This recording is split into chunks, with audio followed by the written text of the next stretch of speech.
Hi guys, welcome to Anjan YouTube channel. ಎಲ್ಲರೂ ಹೇಗಿದ್ದೀರಾ? ನನ್ನ ಮಗನಿಗೆ ಹುಷಾರಿಲ್ದಿರೋ ಕಾರಣದಿಂದ ನನಗೆ ವಿಡಿಯೋ ಮಾಡೋಕ್ಕೆ ಆಗಲಿಲ್ಲ. I am sorry for that. ನಾನೀಗ ನಮ್ಮ ಚಿಕ್ಕಮ್ಮನ ಮನೆಗೆ ಬಂದಿದ್ದೀನಿ.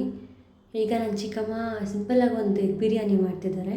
ಹೇಗೆ ಮಾಡ್ತಿದ್ದಾರೆ ಅಂತ ನೋಡೋಣ ಬನ್ನಿ. ಈಗ ಒಂದು ಬಾಣಲಿಗೆ ಎಣ್ಣೆ ಹಾಕಿ ಅದಕ್ಕೆ ಸ್ವಲ್ಪ ಉಪ್ಪು, ಖಾರ ಮತ್ತು ಅರಿಶಿನ ಹಾಕಿ ಮೊಟ್ಟೆ ಹಾಕಿ ಫ್ರೈ ಮಾಡ್ಕೊಳ್ಳಿ. ಫ್ರೈ ಮಾಡಿದ್ಮೇಲೆ ಅದನ್ನು ಸಪ್ರೇಟಾಗಿ ಇಟ್ಕೊಳ್ಳಿ.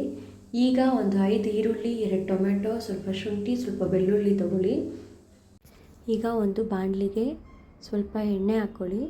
ಒಂದು 10 ಹಸಿಮೆಣ್ಸಿನ್ಕಾಯಿ, 1-2 ಗಡ್ಡೆ ಬೆಳ್ಳುಳ್ಳಿ, 1-4 ಇಂಚು ಶುಂಠಿ ಹಾಕ್ಕೊಳ್ಳಿ. ಹೀಗೆ ಇದನ್ನು ಫ್ರೈ ಮಾಡ್ಕೊಳ್ಳಿ. ಇದಕ್ಕೆ 1 ಹಿಡಿ ಕೊತ್ತಂಬರಿ ಸೊಪ್ಪು, 1 ಹಿಡಿ ಪುದೀನ ಸೊಪ್ಪು ಹಾಕ್ಕೊಳ್ಳಿ.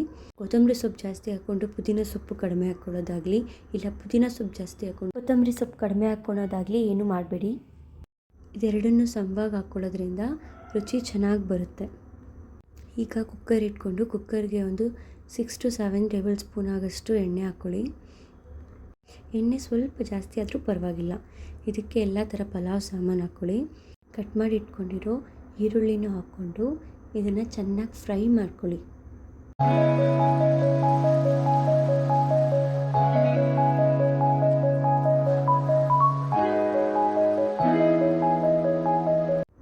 ಇದಕ್ಕೆ ಸ್ವಲ್ಪ ಕಸ್ತೂರಿ ಮೇಥಿ ಹಾಕೋದ್ರಿಂದ ಒಳ್ಳೆ ಘಮ ಬರುತ್ತೆ.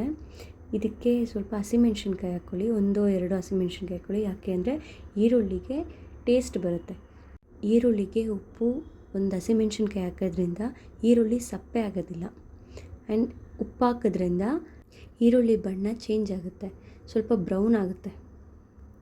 ಈಗ ಹುರಿದಿಟ್ಕೊಂಡಿರೋದನ್ನೆಲ್ಲ ಗ್ರೈಂಡ್ ಮಾಡ್ಕೋಬೇಕು. ಸ್ಮೂತ್ ಪೇಸ್ಟ್ ಮಾಡೋದಕ್ಕಿಂತ ಸ್ವಲ್ಪ ತರಿಯಾಗಿ ಮಾಡಿದ್ರೆ ಟೇಸ್ಟ್ ಚೆನ್ನಾಗಿರುತ್ತೆ ಅಂತ. ಈಗ ಈರುಳ್ಳಿಗೆ ಟೊಮೆಟೊನ ಆ್ಯಡ್ ಮಾಡಿಕೊಂಡು ಇದನ್ನು ಚೆನ್ನಾಗಿ ಫ್ರೈ ಮಾಡ್ಕೊಳ್ಳಿ.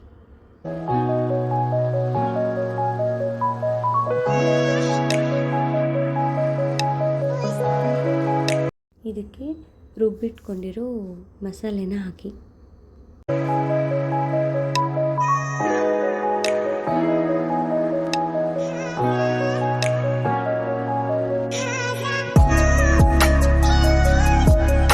ಇದನ್ನು ಚೆನ್ನಾಗಿ ಫ್ರೈ ಮಾಡ್ಕೊಳ್ಳಿ. ಮಸಾಲೆ ಎಲ್ಲ ಇದಕ್ಕೆ ಹಿಡ್ಕೊಂಡು ಎಣ್ಣೆ ಬಿಡಬೇಕು, ಎಣ್ಣೆ ಮೇಲ್ಗಡೆ ತೇಲಬೇಕು, ಅಲ್ಲಿವರೆಗೂ ಫ್ರೈ ಮಾಡ್ಕೊಳ್ಳಿ. ಇದಕ್ಕೆ ರುಚಿಗೆ ತಕ್ಕಷ್ಟು ಉಪ್ಪು ಹಾಕ್ಕೊಳ್ಳಿ. ಜಾಸ್ತಿ ಹಾಕ್ಕೋಬೇಡಿ, ಕೊನೆಯಲ್ಲಿ ಹಾಕ್ಕೋಬೋದು. ಇದನ್ನು ಸ್ವಲ್ಪ ಫ್ರೈ ಮಾಡ್ಕೊಳ್ಳಿ.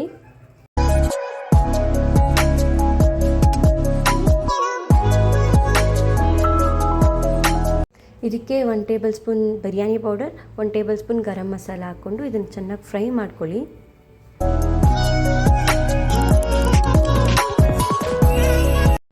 ಇದಕ್ಕೆ ಫ್ರೈ ಮಾಡಿಟ್ಕೊಂಡಿರೋ ಮೊಟ್ಟೆ ಹಾಕ್ಕೊಂಡು ಇದನ್ನು ಚೆನ್ನಾಗಿ ಫ್ರೈ ಮಾಡ್ಕೊಳ್ಳಿ. ಮೊಟ್ಟೆಗೆ ಈ ಖಾರ, ಉಪ್ಪು ಎಲ್ಲ ಚೆನ್ನಾಗಿ ಹಿಡ್ಕೋಬೇಕು, ಹಾಕಿರೋ ಮಸಾಲೆ ಎಲ್ಲ ಅಲ್ಲಿವರೆಗೂ ಸ್ವಲ್ಪ ಚೆನ್ನಾಗಿ ಫ್ರೈ ಮಾಡ್ಕೊಳ್ಳಿ.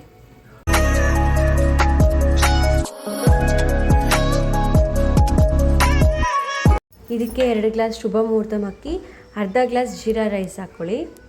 ಯೂಶ್ವಲಿ ಎಲ್ಲರೂ ಬಿರಿಯಾನಿ ರೈಸ್ ಎಲ್ಲ ಹಾಕ್ಕೋತಾರೆ, ಬಟ್ ಜೀರಾ ರೈಸ್ ಒಳ್ಳೆ ಫ್ಲೇವರ್ ಕೊಡುತ್ತೆ. ಬಾಸುಮತಿ ರೈಸ್ ಇಲ್ಲ ಬಿರಿಯಾನಿ ರೈಸ್ ಹಾಕಿ ಮಾಡೋದಾದರೆ ಬರೀ ಬಿರಿಯಾನಿ ರೈಸು, ಬಾಸುಮತಿ ರೈಸ್ ಮಾತ್ರನೇ ಹಾಕಿ ಮಾಡಿ, ಬೇರೆ ರೈಸ್ ಇದಕ್ಕೆ ಜೊತೆ ಆ್ಯಡ್ ಮಾಡಬೇಡಿ. ಈಗ ಸ್ವಲ್ಪ ಫ್ರೈ ಆಗಿರೋ ಮೊಟ್ಟೆನೆಲ್ಲ ಎತ್ತಿ ಸೈಡಿಗೆ ಇಟ್ಕೊಳ್ಳಿ. ರೈಸ್ ಹಾಕಿ ಮಿಕ್ಸ್ ಮಾಡಬೇಕಾದ್ರೆ ಮೊಟ್ಟೆಗಳು ಬ್ರೇಕ್ ಆಗುತ್ತೆ, ಎಲ್ಲ ಪೀಸ್ ಆಗೋಗುತ್ತೆ. ಸೊ ಅದಕ್ಕಾಗಿ ಅದನ್ನು ಸಪ್ರೇಟಾಗಿ ಇಟ್ಕೊಂಡು ತೊಳೆದಿರೋ ಅಕ್ಕಿನ ಅದಕ್ಕೆ ಹಾಕಿ ಮಿಕ್ಸ್ ಮಾಡ್ಕೊಳ್ಳಿ. 2.5 ಗ್ಲಾಸ್ ಅಕ್ಕಿಗೆ 5 ಗ್ಲಾಸ್ ನೀರು ಹಾಕಿ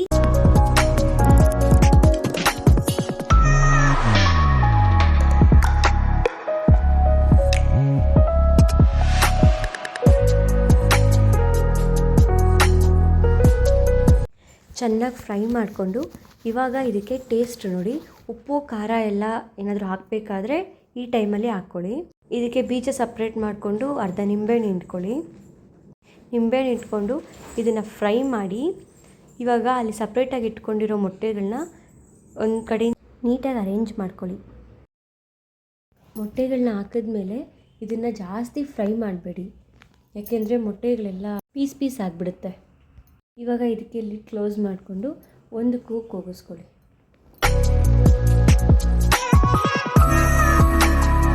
ಈಗ ಬಿಸಿ ಬಿಸಿಯಾದ ಎಗ್ ಬಿರಿಯಾನಿ ರೆಡಿ. ಎಗ್ ಬಿರಿಯಾನಿಗೆ ಸರ್ವ್ ಮಾಡೋಕ್ಕೆ ಮುಂಚೆ ಮೊಟ್ಟೆನೆಲ್ಲ ಎತ್ತಿ ಸಪ್ರೇಟಾಗಿ ಇಟ್ಕೊಂಡು ರೈಸ್ನ ಮಾತ್ರ ಮಿಕ್ಸ್ ಮಾಡ್ಕೊಳ್ಳಿ.